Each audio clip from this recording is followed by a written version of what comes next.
धन्यवाद। मेरा अभी जो लोग बचे हैं, आई एम सॉरी, जो लोग बोलने वाले बचे हैं, मेरा इतना ही कहना है, मुझे 9 बजे के पहले समाप्त करना, हमने उतना ही समय बढ़ाया है, फिर रिप्लाई शुरू करूंगी। अभी बीजेपी के पास समय बचा है तो भी मैंने बोल दिया है, मैं अब किसी को बोलने नहीं दूंगी। तो आप लोग अगर 1-1 मिनट में बोल सकते हो तो बोलो, अदरवाइज बाकी जो 2 लोगों की पार्टियां मैंने सबको दिया था, ओवैसी जी, नहीं तो ले कर सकते हो, मैंने आपको दिया है, जो बचे हुए होंगे वो ले। मैडम, मैं आपसे सिर्फ यही अदबन गुजारिश करूंगा कि सुबह में जिस तरह का मूड था उसको बरकरार रखिए बस आप। अब उतना ही है मैडम।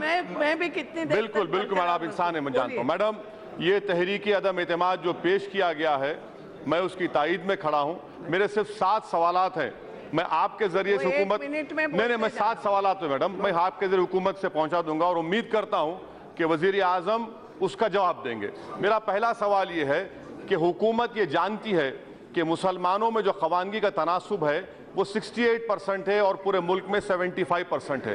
वजीर आजम ने कहा कि मुसलमान के हाथ में कुरान और कंप्यूटर देखना चाहता हूं, तो आखिर क्या वजह है कि पोस्ट मैट्रिक और प्री मैट्रिक स्कॉलरशिप के जो अलोकेशन है 2013 से 2018 तक वही अलोकेशन दिए जा रहे हैं? इसकी वजह क्या है? क्या आप उनको कंप्यूटर और कुरान देखना नहीं चाहते?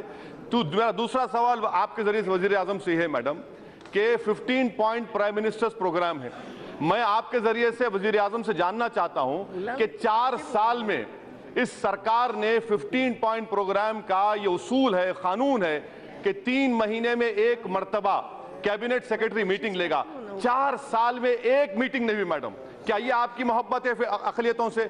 मैडम, 15 पॉइंट प्रोग्राम का 10वां पॉइंट ये है कि ये सरकार पूरी कोशिश करेगी कि अक़लियतों को, जिसमें मुसलमान भी शामिल है, उनको central paramilitary forces, railways, public sector, banks में रोजगार मिले। मैं आपके जरिए से चैलेंज कर रहा हूं कि 1% भी रोजगार नहीं मिला। मैडम, मेरा चौथा, मैं 7 सवाल आते हैं मैडम, चौथा सवाल यह है कि 1400 करोड़ रुपए वजीर आजम अपने बैरूनी दौरों में खर्च किए हैं, मगर उसका नतीजा क्या निकलता है कि श्रीलंका हो, नेपाल हो, मालदीव्स हो, बांग्लादेश हो, चीन के गोद में बैठे हैं।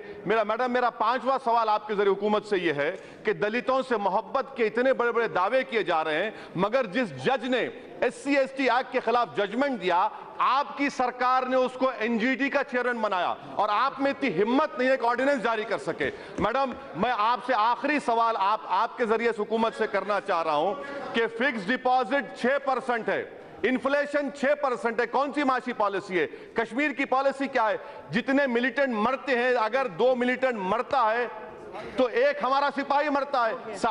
मैंने मैडम खत्म करो, 124 हमारे सिपाही मारे गए। आपकी कश्मीर की पॉलिसी क्या है? मैं आपके जरिए से आखिर में हुकूमत से पूछना चाह रहा हूं कि क्या आप कांग्रेस मुक्त चाहते हैं या मुसलमान दलित मुक्त भारत चाहते हैं? ये आपकी पॉलिसी के खौफ का एक माहौल पैदा कर दिया मुल्क में, नफरतों की दीवारों को उठा दिया गया। ये हुकूमत जबर, तशद्दुद और खौफ पैदा करिए। और आखिर मैडम, मैं शेर पर अपनी बात को खत्म कर रहा हूं, ताकि क्योंकि आप खत्म कर दो बोल रहे हैं, मेरा शेर ये है मैडम कि सुन लीजिए, शायद इनको ये बात मेरी समझ में आ जाए कि तुम कहो शाखों के फूल फलने लगे, तुम कहो शाखों पर फूल फलने लगे, तुम कहो चाक सीनों के सिलने लगे। इस झूठ को, जहन की लूट को मैं नहीं मानता, मैं नहीं जानता। तुमने लूटा है सदियों सदियों हमारा सुकून, अपना हम पर चलेगा तुम्हारा फुसूं। चारागर दर्दमंदों के बनते हो क्यों? तुम नहीं चारागर, कोई माने मगर नहीं माने। मैं नहीं मानता, मैं नहीं जानता। मैं राजनाथ सिंह साहब को बता रहा हूं कि सर, आप जिस कुर्सी पर बैठे, किसी शायर ने कहा था कि तुमसे पहले भी वो जो एक शख्स यहां तक नशीन था, इसको भी अपने खुदा होने पर इतना ही यकीन था। सर, लिंचिंग सिर्फ 84 में नहीं हुई, लिंचिंग 2002 में भी हुई, लिंचिंग बाबरी मस्जिद की शहादत में हुई। इस सरकार को जाना है, यहां जीत जाएंगे, मगर हिंदुस्तान के अवाम आप तमाम को लाकर यहां बिठाएगी इंशाअल्लाह। Thank you madam.